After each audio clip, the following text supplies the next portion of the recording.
ఇప్పుడు ఒకటే క్వశ్చన్ అడిగాను సార్ మిమ్మల్ని. పోలీస్ డిపార్ట్మెంట్ వాళ్ళ అభ్యర్థన మేరకు యాడ్ ఏజెన్సీకి మీకు వర్క్ ఆర్డర్ ఇస్తారా? వీళ్ళకున్న వర్క్ ఆర్డర్ ఏది? పోలీస్ డిపార్ట్మెంట్ వాళ్ళు మన కార్పొరేషన్కి లెటర్ ఏమన్నా రాసారా మాకు ఈ బోర్డులు ఏర్పాటు చేయాలని? మీ దగ్గర ఆ లెటర్ కాపీ ఏమన్నా ఉందా? వీళ్ళకి ఏ ప్రాతిపదికన ఇలాంటివన్నీ మీకు పర్మిషన్ ఇవ్వడానికి గల ఆన్ పేపర్ రికార్డ్ ఏదైనా ఉందా? ఇందాక మీరే చెప్పారు లైట్ బోర్డ్స్ చెప్పాము, ఎల్ఈడి చెప్పలేదు అని చెప్పి. అంటే లైట్ కి ఎల్ఈడి కూడా డిఫరెన్స్ తెలియకుండా గత సంవత్సర కాలం నుంచి కూడా మనం రోడ్లన్నీ కూడా ఇలాగే తిరుగుతున్నామా? ఈరోజు ఎల్ఈడితో చాలా ప్రాబ్లం ఉందని గత కౌన్సిల్లోనే మీ దగ్గర ప్రస్తావించడం జరిగింది. అప్పుడైనా ఎల్ఈడికి పర్మిషన్ లేదు, అయినా వాళ్ళు ఏర్పాటు చేసుకుంటున్నారని మీరు నా దగ్గర ప్రస్తావించారు.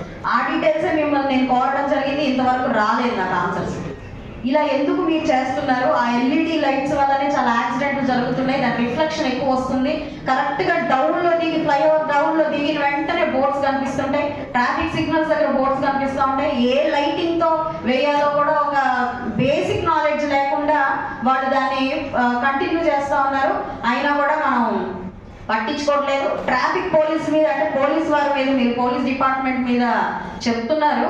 యాక్చువల్గా పోలీస్ డిపార్ట్మెంట్ వాళ్ళే స్వయంగా వచ్చి చెప్పిన విషయం ఏంటంటే బోర్డులు ఏర్పాటు చేసుకున్నారు, సిగ్నల్స్ మీద అవగాహన కల్పించే యాడ్స్ ఒక ఓవరాల్గా దాంట్లో 10 స్లైడ్స్ వస్తే అందులో దగ్గర 6 స్లైడ్స్ ట్రాఫిక్ అవేర్నెస్ క్రియేట్ చేసే స్లైడ్స్ రావాలి, మిగతా 4 స్లైడ్స్ మాత్రం వాళ్ళ ఓన్ అడ్వర్టైజ్మెంట్స్ వేసుకోవచ్చు. ఆ ప్రతిపాదికన వాళ్ళు అలా పాటించడం లేదు అని చెప్పడం జరిగింది.